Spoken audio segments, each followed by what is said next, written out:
Hoping to avoid attention, this Canon shop in Beijing also added a Chinese flag to diffuse any protesters' anger. Anti-Japanese sentiment has risen across China in the last week after Japan announced it was buying disputed islands in the East China Sea. Some of the demonstrations turned violent, with protesters attacking any establishment associated with Japan. Scenes like these have led some Japanese companies like Canon and Panasonic to suspend their operations in a number of locations in China until further notice.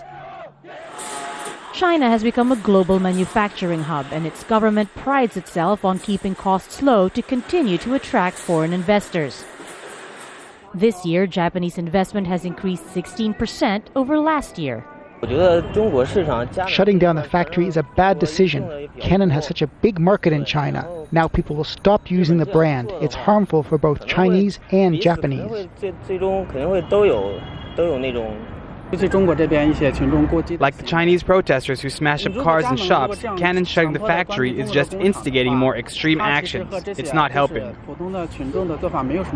Despite a long troubled history between them, China and Japan have developed a mutually beneficial trade relationship.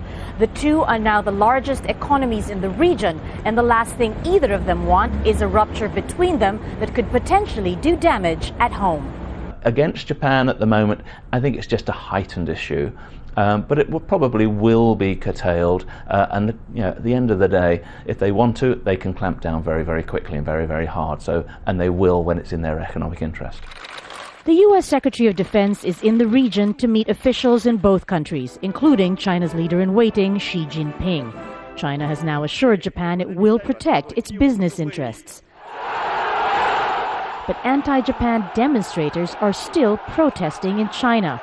And as long as that goes on, there's only so much that China's government can do when geopolitics become clouded by passion.